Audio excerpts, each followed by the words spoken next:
guys, KO here. Welcome to Turmeric and Tequila, where we are working to inspire positive, radical social evolution. I'm super pumped today. I have fellow podcaster Mike Ham joining the TNT. Mike, he is the coolest guy in title insurance. So we are going to talk about all things innovation and how he merged his title insurance world into his podcasting world. Today's conversation is going to be about innovation, questioning a better way, and how you can apply some of these new and creative thoughts to your own personal and business world.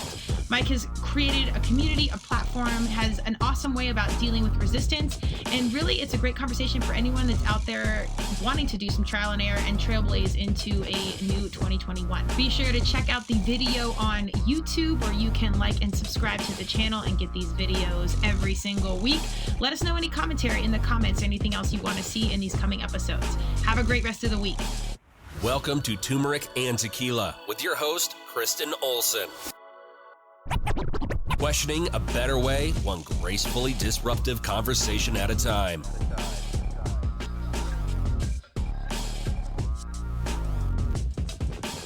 Welcome to Turmeric and Tequila. I'm excited today. I have a fellow caster joining the Turmeric and Tequila. Mike Ham is joining us. He is, as I said, a podcaster. He's in title insurance. And we are going to talk about all things innovation in business and branding and marketing, and really just thinking outside of the box. So without further ado, Mike, welcome to Turmeric and Tequila. It's awesome to be here. Love that you're wearing the shirt. We try. So we're nationwide now. We're nationwide. Yes. I was gonna squeeze myself into yours, but we'll do that a different day. We'll get to it. I think Mike's committed to making his Turmeric and Tequila shirt into a crop top. So yeah, right. I'm gonna cut it off right here, and just so I might hang out a little bit from the bottom. But yeah. So no, I'm really excited to be on. I mean, you were one of my first connections, I guess, that I kind of made through the PodMax group. Yeah, I mean, I love the stuff that you're doing, and I'm just pumped to be on here. Yeah, well, we're excited. How many shows are you in at this point? How many have I guested on? No, I mean, how many casts have you had on your podcast? Episodes. So today's April 8th. So I just posted my 61st episode since July. Okay.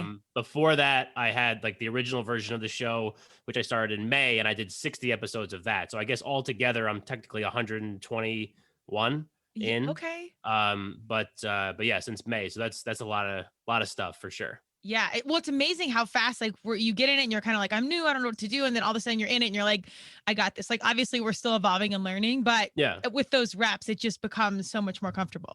Yeah. Well, I mean, I was doing an episode a week. I mean, as most podcasters start out doing, and every now and then I would post a second episode, because I'm sure we'll talk about the show, but every Tuesday I post a real estate focused episode because work.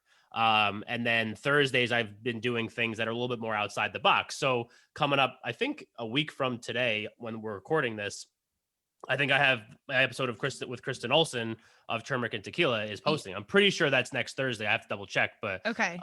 Pretty sure that's when it's going to post. So, but I just like talking to more people. So the more I kind of got into it, and the more I did those fun episodes, kind of a little bit more outside the box, talking about some different types of topics, I was like, this is awesome. So then I just started doing 2 a week, which is still a lot. Yeah. To do 2 45-ish minute conversations every week. But at the same time, like you said, I mean, I have so much fun doing it. I get to talk to cool people like yourself. And so you're always learning stuff. You're always having fun, having these engaging conversations. I learned what kind of tequilas to buy. I haven't bought them yet, but I know now which ones to get if I ever do want to drink tequila. But I told you on my show, I have a little bit of a bad history with that. So, but we'll see. I'll let you know how that goes when I try it. I have faith, and we're here for pro tips in life, what tequila to buy. Yeah, right. That's how useful we are at Turmeric and Tequila. Okay, well, before we dive into the show, because I do want to talk about that in detail, but give us some of your background. I know we are both former athletes. We're still trying to be current athletes, but give us a 4-in-1 on young Mike. So young Mike was all about baseball. Played soccer when I was 8. I was on the purple team. So obviously that didn't stick. And then played football my freshman year of high school, just to meet people, because I had moved to a different town and wanted to meet some friends. And then, dabbled with basketball, was terrible. But baseball was always my number one thing. I mean, it was my dad and we would play catch together. He was my coach. I would play baseball all the time. Played in college, graduated from the College of New Jersey in 2012, which is in Trenton. And after that was a college baseball coach for, I guess, 4.5 years before I actually started selling title insurance. So I kind of went the whole 180 on the whole career path there. But yeah, that was like, baseball was such a huge part of my life growing up. And I knew it was going to be, I was good, but I mean, nowhere near good enough to play like next level after college type thing. So I knew kind of like writing was on the wall. My dad was a coach. I was like, maybe I can coach. So that's kind of why I went down that road, and I had a lot of fun doing it. I mean, I have some of my best friends of all time are baseball friends. Yeah.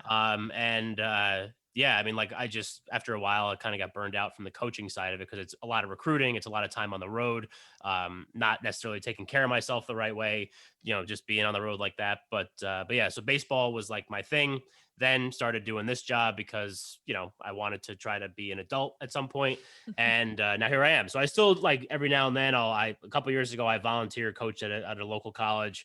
But this, I mean, obviously last year there was nothing to do as far as sports. But this year, who knows moving forward what happens. But for now, it's title insurance, it's podcasting, and I'll watch like Yankee games on TV. So that's the extent of my baseball involvement now.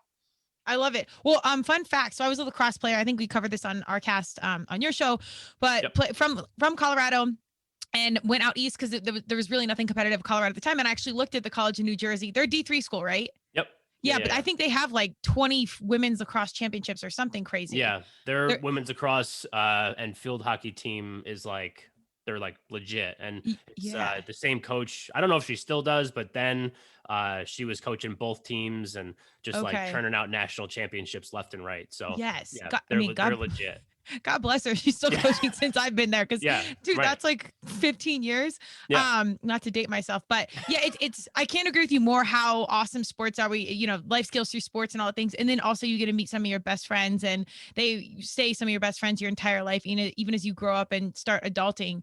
But it's such a crucial part. It was such a crucial part of my life, and I'm such an advocate for fostering life skills through sports. So shout out to my young humans. Keep playing. And I like that you can keep passion and your sport in your life now, even if it's just going to a game. Women's lacrosse is a little bit more challenging to keep in my world. Yeah. But we try and catch it where we can. So it's caught on, and thank God for social media, we can stay tapped in a little bit. I do want to know, so once you made that leap from baseball, sports world, I also coached at the high school level out of college, and it gets to be so much. And once you've been doing it for like 20 plus years, it's kind of like, all right, I'm ready for the next thing. With it still kind of keeping your life. But how did you get into title insurance of all things? Well, yeah, that's a great question. So I finished my last school that I worked at was St. John Fisher College in Rochester, New York. I was a grad assistant. I got a free MBA, got paid to coach, the whole thing. So that was awesome. Then had an MBA, had this background, was interviewing for jobs up there in Rochester because I thought that I wanted to stay. And I was like, maybe I could stay at Fisher and help out as like a, assistant coach, part-time, whatever. It didn't work out. Moved back home to Jersey with mom and dad. So I was 26 at the time. Got a job. It was around the holidays in 2016. So I was looking for a job, didn't really know what I wanted to do. I was just like, maybe I'll just give baseball lessons. So I went to this indoor sports facility. They looked at my resume. They were like, well, you're a former college baseball coach with an MBA. Do you want to run our business? And I said, yes, because it's a full-time job. And I was going to take anything at that point. So I did it for 8 months, was not a great fit for a variety of reasons. And I was living at home, and I was just miserable doing this job because it was like 9 a.m. I was in the office working all day till 3, would do lessons or coach practices from 3 to about 9 p.m., get up, go back, do that basically 7 days a week. So I think my first 3 months I took off Christmas Day, New Year's Day, and like a random Sunday in February, but every other day I was there. Christmas Eve, the whole thing. And so it was just kind of getting burned out. And then plus, like, you get phone calls from parents and at 9 o'clock at night on a Sunday because little Johnny didn't play shortstop over the tournament. And I'm like, it doesn't matter. He's the parents are a whole other situation, but yes. Right. So I was living at home, like I mentioned. My father happens to work in title insurance. And he has for 35 years. He's an attorney, though. So he operates like in a different, function of the business as I do. And he was just like, I know you're miserable at this job. If you want, we can, see, like, I know we need salespeople. They're interviewing people. Why don't you try that? Like, get an interview, see if you like it. If you do, great. If you don't, you go do something else. I mean, you're 26 years old or 27 at the time. What's the big deal? So I was like, screw it. I'll do it. I mean, I didn't care. I would have done any other job at that point. So got the job. Basically, like my first week, I sat with our production team, kind of learned what title insurance was. And my second week, it was just kind of go ahead, go get them. So I didn't really get like trained on how to sell or really what title insurance was. But, I had him, so I was kind of asking him questions, kind of figuring it out. And like with podcasting, like you mentioned, I mean, it's just one of those things where like the more you do it, the more you take people out, the more you schmooze, the better you get at schmoozing. So I was just taking people out for lunch, out for drinks, out to events. So it's not that bad of a job. So I'll be doing it 4 years in August. Okay. So yeah, that's how one gets themselves involved in title insurance. It's kind of like you fall ass backwards in it, I guess. Well, it's funny because like, universe kind of speaks. And I always love when my young humans or even my grown humans are like, I've got this plan. I'm like, oh, good. Let me know how that goes in 5 years. Yeah. Because it's some things you don't even know, like even podcasting. That wasn't even, if you told my 18-year-old self, like, you're going to be a podcaster, I'd be like, what? Like, what is even that? And no, thanks. Let's spin again. So you don't really know, but it's kind of going with it. And here's where I'm excited to dive into like the meat of this conversation. The cool through line is that when you have young skill set as a baseball player and you're learning to commitment, how to show up on time, how to work with people, how to make friends. Like you just said, I was joining a new school, so I joined a football team. Like it's literally that exact same skill set you apply to becoming a master of title insurance, starting a podcast, it's like this basic skill set that now carries your entire life through, in addition to that expensive MBA, but mostly things you that probably I got for free. Not for free.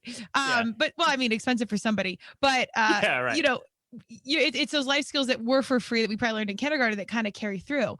So as title insurance was doing, you're 4 years in, at what point were you like, I think I'm going to start a podcast? 2020. I mean, that was, oh, okay. Yeah. So I started it last year because I knew very early on. I mean, I started doing virtual networking stuff like right away, running my own events, running my own events. Because I always used to do that in person. So I would run young professional networking events, and I would run real estate focused networking events, throughout the year. So obviously, like we would do a March Madness party where we would, have like a room rented out at a bar in Morristown, which is where I live here in New Jersey. And we'd have the games on TV. We'd have all 60 to 80 people there, just, commingling and having drinks and talking and, networking. Yeah. Obviously we had to cancel that last year because there was no tournament, and we didn't want to, run an event because we didn't really know what was happening at that point. So we decided that I decided like a weekend after everything kind of shut down here, I was like, let's go virtual. So we started running virtual events. I started getting a lot of traction on LinkedIn for those. Then I was like, maybe I can try to leverage that into more stuff. So I have this community that I've built over the virtual networking stuff, and LinkedIn, I've always heard you get a lot of traction on videos when you do videos on LinkedIn. So I was like, why not do a video series? Let's try that and see if that works. Like I think I'm the king, maybe not, but I always just take stuff, throw it against the wall. Yeah. See what sticks. If it sticks, we do it. If it doesn't, we don't. It doesn't matter. So this was one of the things that stuck. I mean, I figured that the podcast would kind of go. I mean, it wasn't really like a podcast. I wasn't putting it on audio platforms, which maybe I will do one day. But it was just like a 5-minute interview series. Me and you. I would have 3 scripted questions. I wrote down my intro. I wrote down my outro. I would literally read the whole thing. The guests, a lot of times, because they were not polished guests, would get on and would have their answers already written. So it'd be like me reading into a camera and them reading into a camera. It's like a read for a commercial. Yeah, right. As you could tell, it was like electric and riveting and captivating, but people liked it, and people wanted to come on the show. Like I thought I would go 3 or 4 weeks doing it Monday through Friday. Every day I would post an episode. I'd go 3 or 4 weeks. I'd run out of people, and that would be it. But people just kept coming, and they were just like, could I do it? Could I be on the morning spotlight? And I was sure. So I went 12 weeks with 60 episodes of that, which was a lot, but So last year was when the podcast was started, just because I needed something else to get my face out there. I love it. Well, funny enough that you said that, I didn't realize LinkedIn was the master of video, or it was, advised to get video in there, but I'm doing a 30-day series where it's a quick 1 to 2 minute daily quote that I literally just read from Hoda Copies. I really needed this. It's a book of quotes, and Yeah. I set my intention for the day, and it's probably mostly for me just to hold me accountable. And then we like wake up with gratitude and intention, and like we're dialed in every single day. And I've been posting on LinkedIn, YouTube, it's kind of everywhere right now, but I'm amazed. You're right. How many views it really gets off LinkedIn versus everything else. So, and those are like my busy business humans that are, Right. so we're told. But perhaps, they're seeking quotes or, morning wake ups and really good riveting information. I don't know. Right. But you're right. It sticks. Yeah. So at what point were you kind of like doing title insurance and now we're doing podcasts? And initially we talked about this, you're like, yeah, I was doing the podcast, but I didn't really, fully disclose that to my title insurance community. Is that correct? I went to them when I first decided to do the video series. I just did it because I had my Mac, I had the headphones, not these, just like the regular ones you plug, like the Apple headphones. You got free from the airline. Yeah, right. And I would record on Zoom like we are right now, but everything was pretty much, I use the free version of Zoom because it was me and one other person, you don't get a time limit or anything like that. So that was just how I started. And then I started putting it out there. And then, one of my bosses came to me and was just like, "Hey, what is this?" And I was like, this is what I'm trying. This is what I'm doing. And they were like, "Love it. Like, keep doing it." So I did. And then I wanted to get more serious about it and really start to have like a little bit more in-depth conversations, like flesh out some of these ideas, actually talk to someone, not just like read them questions while they read me answers that they wrote a week ago. Yeah. So that's when I went to my boss and I was just like, "Hey, thinking of starting this podcast. What do you think? Like, turn it into like a little bit more serious type thing. So what about a mic? What about this? What about this?" And they were very supportive of getting it, helping me get it off the ground at the very beginning with some of the equipment that I needed. Okay. And then, so that was something that I was, happy about for sure, because, I think they recognized, at least at the time, that there was an opportunity there that we could try something a little bit different, because like, what else was I going to be doing? Right. You know what I mean? Like, I could sit here, this is my desk. It's a plastic folding table in my 1-bedroom apartment. And this is where I do my work. This is where I podcast. This is where, I don't know, I do all my other stuff. And I sleep right on the other side of this fake brick wall. And but like, I could sit here and just send emails and hope that people send me title insurance, or I could take an initiative and try to put my face in their face. And that's what the idea behind the LinkedIn video series was at the beginning, because my whole job, like, so the title insurance world, especially here in New Jersey, is all regulated. So it doesn't matter what company you go to, you get charged the exact same price for essentially the exact same product. I mean, it's all the same. The forms are the same. It's just the logo at the top is different.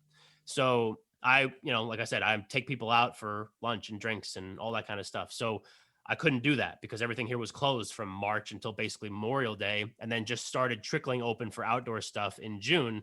And then, more open in the middle of the summer, less open over the winter, only indoor dining, all that kind of stuff. So I needed a way to put my face in their face. And this was the way that I figured I would try it. And I think it's working because I am doing well with that stuff, because the more content, I feel like when you put, and you could tell me what your thoughts are on this, if you're creating content for a specific thing, I don't think it necessarily matters. Like, if I sell title insurance, I don't know if it necessarily matters that it's just like the stuff that I put out is not necessarily on title insurance. But if I constantly am on there, "Hey, this is Mike Ham, the coolest guy in title insurance and your host of the Morning Spotlight," Mike Ham, Morning Spotlight, title insurance, like all connected.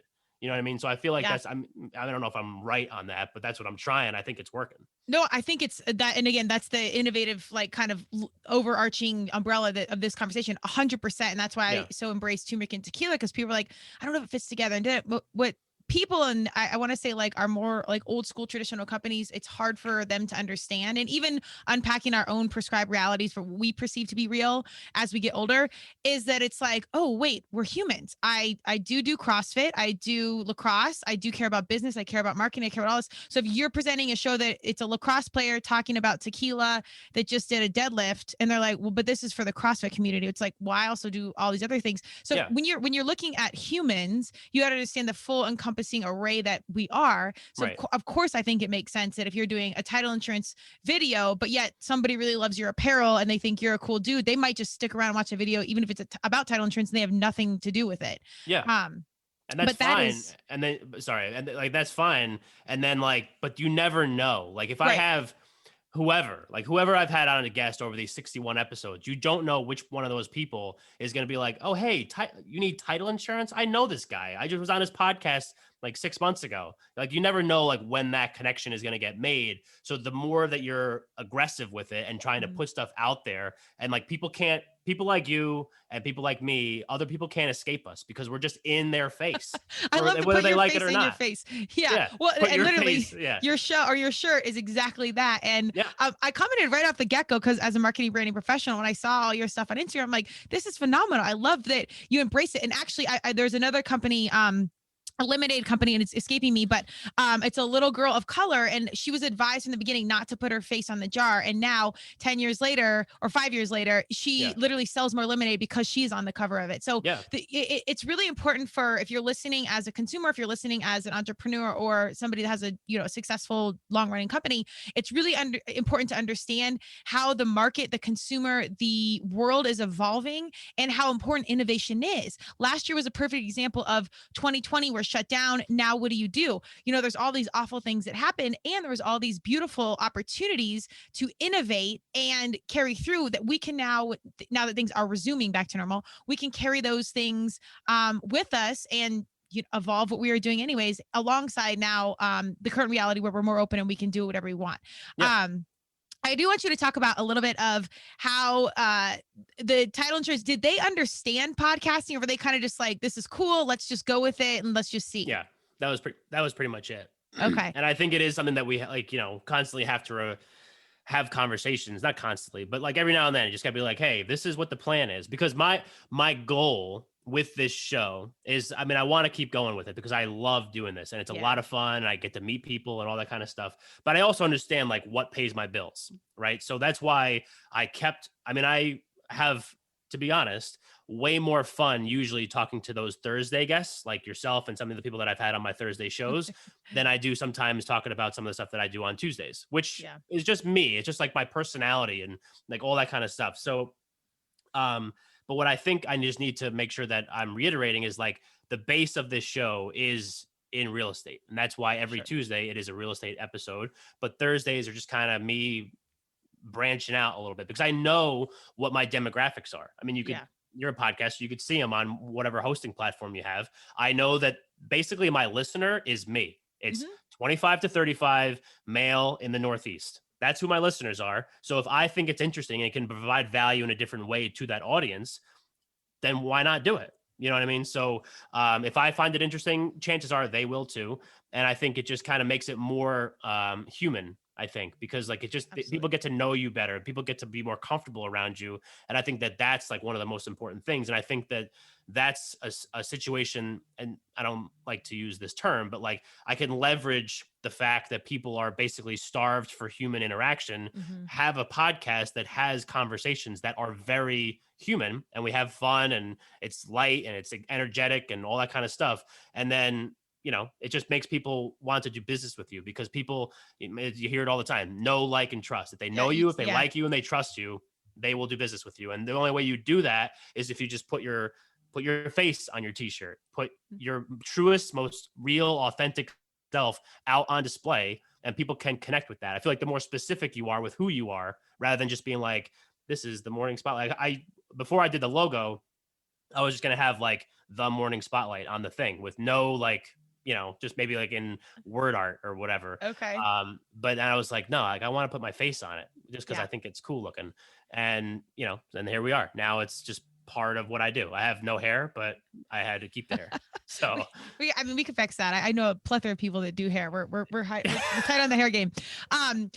So one chunk of gold I want to pull out of that is, alongside the innovation, is being ready to do trial and error and being okay with failing, but pulling whatever lessons you can from that failure to apply it to the next leap. I think that, within your branding, how I always tell people, like, embrace the brand. If it's, drinking and fitness, if it's whatever, like embrace what's already there. I can't tell you how many times I've sat down and done and I've done like a brainstorming of, okay, we're starting from scratch. How are we building a brand, whether it's an individual or a company? And we pull away everything that we think we're supposed to be. And we get back to that authentic space of like, what did you do when you were 6? Or how were you when this company started out? And we start to build from that base. And I always say, just embrace the brand, stop fighting it. And if you can hear what your consumers know, the consumer always know your personnel, the people you work with, your consumer, and your environment, and make it open enough to where somebody that maybe that doesn't check that box can be welcome in and fit in a different way. Yeah. As the podcast was growing, and I've had, again, so many of these conversations with companies and individuals of, let's try this. I'm like, well, it doesn't really fit together. Like, why turmeric and tequila? Why, if we're a tried and true, fishing company, why are we going to go target, maybe lakes or parks or something like that? Even though it sounds like it's together, we know where to go for a thing. And I'm like, well, we need to be thinking about how the consumer's involved and how we're staying ahead of what everybody else is already doing. Yep. So I encourage people, like, even if it doesn't look like it fits together, find that through line, because if you do title insurance and you do podcasting, there's already a common point, you. So I encourage, if you're listening to this and you're thinking like, how do I innovate? I don't get it. Think of something you love, and then think of any which way you can to apply it to what it is you do personally or professionally to make both sides mutually beneficial, as of you being the common denominator. So now that you've kind of been the example, have any other title insurance humans taken up podcasting? No. Oh, so you're almost hashtag influencer. We're still getting there. Yeah. Well, that's the thing. I mean, at least not that I see. I mean, I know that they probably exist. But at least I feel like I'm the only one that I see that's beating the drum as loud as I am. And I think that, to me, that's why, like, I was on a different podcast, and I was just like, he called me the coolest guy in title insurance. So I was like, boom, I'm using that. Nailed it. Now that's me. Now, like, every time I went to a networking event the other day and was like, hi, I'm Mike Ham. I'm the coolest guy in title insurance. I'm a sales executive for Fidelity. Because I think that what people, especially like in the sales world, it's easy to just be like, hi, I'm Mike. I work for Fidelity. And like, Fidelity is the brand. And it's a great brand. We're a gigantic company, and people know and respect that name within the industry. But at the same time, there's 5 of us that work in our New Jersey office. There's probably, I don't know how many across the country that do a job that's similar to me. So wouldn't it make sense that I need to like develop a personal brand within this larger brand? So now not only do I have the big trustworthy name of Fidelity behind me, and then I have myself, which I have created my own personal brand within this larger corporate structure. So now when I go out, not only am I somebody that people enjoy to be around, I would assume somebody that people enjoy to be around and has this own personal brand and like this particular style, but also they know that I can get the job done, and they know that the people that I have as the team that I work with every day are the best that there is. So that's just like, to me, that is hitting them from both angles. It's not only the business side of it, but it's the personality side of it. And when you put those two together, like, that's where the innovation really starts to come, because then it's like, I can do things my own kind of way and still get to where I want to at the end of the year, as far as numbers and sales and all that kind of stuff. So maybe my path might look a little bit different, but it gets me there. So why not try it and be innovative with it and just try different things to see if it works? I love it. So well said. And I think I think the big bonus of podcasting is that you love it. You said you love it. I absolutely love it. So it's such a soul fuel for us. And I think that tapping into that heart space of just pure joy is so critical. So even if you have, intentional business humans that can sit down and help you strategize and be intentional, whatever, I really do think that it starts within. And when you're having fun and you're enjoying it, it will attract and bring in people of that same vibration. Are you, and you've been so outstandingly supportive of people in the community. You're intentional about sharing other casts, having people on your show, representing on your Instagram. Are you big on like gratitude or law of attraction or mindset? Is that a piece of your daily morning routine or anything like that? I don't necessarily have a morning routine, but I think what I like to do is, like, I know how much work it takes to do something like this, because I don't have a team. So I do it all on my own. And then I see people like yourself and other people that I've met through PodMax, then more other people that I've met through Clubhouse that also have podcasts that, have now become part of like this little community that I just, like, out of nowhere kind of started to develop a little bit. I know how much work it takes to go into something like that. And when I was starting mine, from different avenues, from different people, was getting some like resistance to it. You know what I mean? And at Okay. times over the course of the life of this show, it's gotten resistance from other people, whether within, maybe it's work or maybe it's beyond that. And, it's like a friend, like, what's the point of this? Like, why are you doing it? And it's not that bad, but I think that the more you're able to, and that's what I've loved about getting to know the podcasting community even better, is that it's like a community that is just so welcoming and sharing and just collaborative and all this kind of stuff that I just want to be a part of that. So I see people that I know are going through all the same, stuff that I'm going through, putting this show together and making sure I have episodes to put out and try to market it all myself and all that kind of stuff. So I think that I see that, and I'm just like, hey, like if I can throw you, a little encouragement, maybe that helps kind of propel you through. If you get like a little pod fade, or if you're not into it anymore, maybe just like a little, hey, I love this episode, whatever. I mean, that could just help. So, I just think that, it's also part of, I mean, as athletes, we were part of teams. Yeah. And my little team that I'm, I have probably like 7 friends that I am super tight with, that we've been friends since college. And, we're all in some of them are younger than me, but 29 to 31 years old, in that range. And we'll probably be friends for forever. So we go through the same, like, one just had a baby, a couple are getting married this year, all that kind of stuff. So we're going through that together, and just being able to kind of work within that team and know that there's somebody else that if you have an issue or if you have something, they got your back. And you don't even have to ask sometimes. Sometimes I'll get an unsolicited call from one of my friends on like my worst day. And I'm just like, how do you know that I needed this phone call? Like stuff like that. So I just think that that's the type of mindset that I think I kind of bring to this. But that, like you mentioned earlier in this episode, with, how like the mindset and the sports background and all that kind of stuff helps shape you. And I think that that's one of the ways that being a part of a team has helped shape me, is that I just like, I got my team, you know what I mean? I mean, we might not see each other all the time or talk to each other all the time, but that's what the community is. Like, that's what you're supposed to do within a team, is just support each other. So that's why I try to do stuff like that. I love that. Yes. And that, again, those initial skills we kind of learned early on from sports or from family or whatever are so critical. I want to talk a little bit about the resistance, because I think that's important. But before that, I really have to echo your statements around the podcast community. I'm totally blown away. It's like, I say often, it's like the CrossFit community, the lacrosse community, where it was both of those things were I got in when they were starting out, so it wasn't really known. And when I came to podcasting, I had no idea it was going to be like that. And it is. And I always laugh when people are like, oh, you have a podcast? Everybody has a podcast. And I'm like, well, a lot of people have feet. That doesn't mean they're great at soccer. Like, a lot of people but then I look back at my young self, and I was like, I'm going to go D1 lacrosse. And people were like, you play in Colorado? Like, ugh. And I was completely out of my mind. I did, but we had a very humbling journey freshman year. But again, I had that initial skill set of like, I don't give a shit, we're doing it. And just because we do it doesn't mean it matters. It's going to be like everybody else. And it's not what people think. People do. I mean, it's a lot of work. So I love that you acknowledge that and you embrace it, because this is a lot of work. And I bleed the passion like you, so it's so worth it, but it is a lot. Tell me a little bit about the resistance when you were kind of getting started, or have your people didn't get it. And tell me about it, and then how you kind of managed it.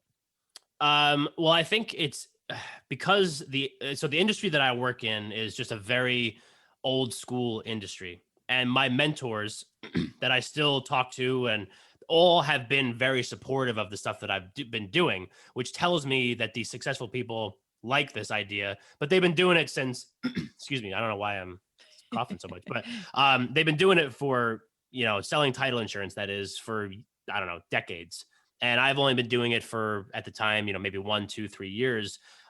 So while I can take stuff from them, I still need to do it my own way, because selling title insurance or selling anything in 2020, 2021 is a whole hell of a lot different than selling it in 1995. You know what I mean? Just like the opportunities that you have to connect with more and more people is just something that they didn't have. Like, they actually had to, go to offices and walk around and hand out business cards and give tchotchkes and all this kind of stuff. And while I do all those same old school things, like a handwritten note to me is one of the best things you could send to somebody, because who does that anymore? Yeah. And I still do that at least once a year for my Christmas cards. But I think that some of the resistance at the very, over the course, like I said, over the life of the show has just been, like where the energy is directed. And I think that that's where I think that sometimes I kind of like lose people a little bit is that like, okay, so if I spend a whole day and I record, I don't know, 7 episodes in one day, let's just use that. I never do that, but as an example. Yeah, right. But maybe that's a day where I don't send an email to an attorney. You know what I mean? But like if I get a deal, obviously, in my inbox, obviously that takes priority. I get that done. Then I do all the other stuff that I have to do. So I think that one of the things I think is the resistance side of it is just not quite understanding like what the connection is. You know what I mean? And I think that because I do try to make it as legit as I possibly can with the resources that I have, I think that it has the appearance of being like a time suck and a waste of time because it's not like I'm getting on the horn with Kristen Olsen today on Turmeric and Tequila, and she's gonna be like, "Oh, hey, I have this $100 million deal that I'm gonna send over to you." It just doesn't happen that way. I put that into universe though, so I'll be calling you soon. That'd be cool. But definitely give me a call. I got you. So but that's like one of those things that I think might not be as understood, I guess, because podcasting is just one of those things, and content creation is just one of those things that it's not like a one and done kind of thing. Like it's one thing to pick up the phone and be like, hey, Kristen, let's go have lunch. You're a real estate attorney. Let's go have lunch. At the end of the lunch, you're like, oh, hey, I do have this deal that I need to send to somebody. Here it is. And then they give it to you. For me, having my stuff out online is basically like me out there in front of putting my face in their face without actually having to go out and do it. Because like wherever they go, whether they go to their LinkedIn page, chances are my face is going to pop up at some point. You know what I mean? Or like whether they get like an inbox email with my episode of the day or whatever it is. So they see me and they're hearing me and they're listening to me. They want to be on the show. That's also a big thing. Like I've had clients on the show. I've had people that I want to have as clients on the show because that's a value add thing that I can give to them. Here's 40 minutes of basically free marketing, talking to my audience. And then once it's there, it's not going anywhere. I mean, I still get listens. I'm sure you do too. On your very first episode that you ever did. Yeah. So I still get listens to that. So there's just like this never ending it's never going to disappear. It's not like I just do a podcast episode and then I post and then that's it. Like nobody ever listens to it again after that first day. It's always there. And I think that some of the resistance is not maybe just quite understanding what a podcast purpose is. And I think that there's so much to it and so many opportunities to grow your personal brand and talk to people and grow the network and market yourself and get content out there online, everywhere, Instagram, LinkedIn, Facebook, Twitter, wherever. Because if somebody sees it and they want to be a part of that community, that's what you want. You want to get like that one person every now and then. And it's worked, I think. I mean, at least from what I'm seeing. So what do you do to manage that? Has it just been like keep showing up, or do you have conscious conversations with them saying like trying to explain it, or how do you mitigate some of that resistance? Or do you just let it be? I let it be, honestly. I agree with that. I just like, at the end of the day, and like I think I mentioned in this episode so far as far as opened deals this year in 2021, again, April 8th. So we still got plenty of time left. I have opened more than I have opened, I think, in my career. Yes. And it's April. Like, so we're not even 4 months into the year and I'm doing things and I'm seeing results. So if I can, at the end of the year, be like, here you go. Here's what I did this year. And this is why I did it. And this is how I did it. And this is what I'm going to continue to do. I think that, at the end of the day, like it's sports again. If you perform, nobody says anything. If you're lagging behind, people are going to start questioning, maybe they're lazy, maybe they're not working out enough, maybe they're not doing this. So in this environment, it's the same type of thing. So like if at the end of the year, if I hit what the goal that I have, which is lofty, but I think I can get there given the pace that I'm currently on, then I'll be fine. But if I don't, then obviously I have to reassess and then explain myself. So I wouldn't be doing it if I didn't think, if I thought it was a waste of time, I wouldn't be doing it. I think I just kind of, for now, just let it be and just let the numbers speak for themselves. I think that's so critical. And the reason I ask that is because I think trailblazers, well, on Turmeric and Tequila, we talk a lot about reality's nothing more than applied meaning. We call this a cup because we've been told it's a cup. But when something isn't created yet, it's not a done thing. The innovation hasn't happened. There is no meaning yet. So when people are saying, I don't believe you, that's kind of a response you can anticipate or some sort of resistance because they don't know. So when you're trailblazing, when you're making something a thing, you are the first one to be doing it. So if you're the first person coupling podcasting and title insurance or turmeric and tequila or whatever, of course people are gonna be like, I don't get it until you make it a thing. Yeah. And people are very uncomfortable with things that they don't know, justifiably so. Like familiarity is very, very powerful. So you have to build that familiarness, I don't know if it's a word, for people to understand and be able to digest what it is you're doing. And I like that you said, title insurance in 1995. If you're not innovating and you're not evolving professionally, you will become antiquated, therefore cease to exist, AKA make no money and not be in the game anymore. So innovation is actually critical, like vitamin I say. You have to have it as part of the piece of the puzzle and trying new things, being able to fail and pull what you can from it.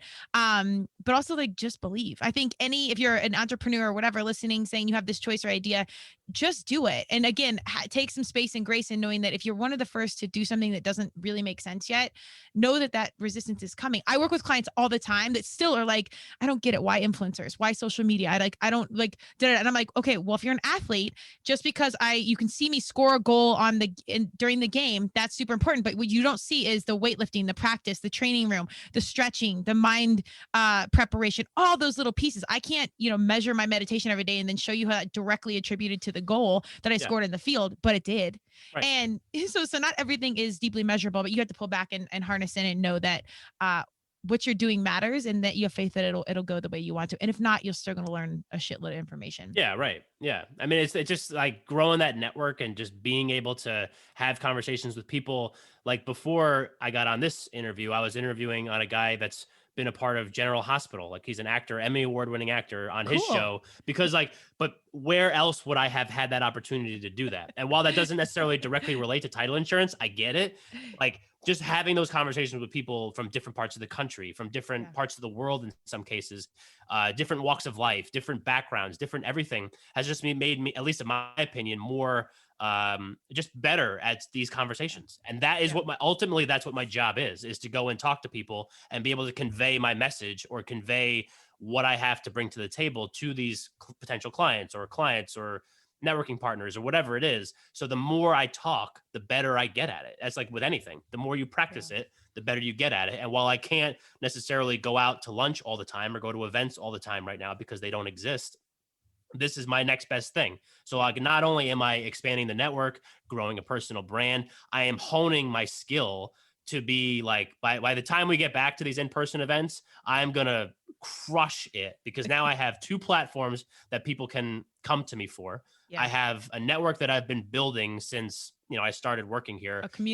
community accelerated over the last year, given the virtual stuff, then going to these in-person things. That's I'm most excited about. That is the first in-person networking event I go to. I'm still not sure if I'm going to wear a suit or like a t-shirt. But no, you got to do the jacket over the t-shirt, just like casual. Yeah, I have been doing that. I think it's a pretty good look for me. I'm here for it. Yes. Yeah. So, but showing up and seeing one of these people that I've had on the show, then they introduce me to maybe 4 or 5 of their friends that can send me a lot of work. So that's what I'm building towards. And that's when I do get to that point, when the world gets to that point, I will have something that I can like take both of my things to the next level because I'll have more people, more personal interactions. There's just so many opportunities there that I think like, if you're not putting content out there, if you're not building up that brand and you kind of sat on your hands for the last year, you're going to struggle when you get back into the real world because,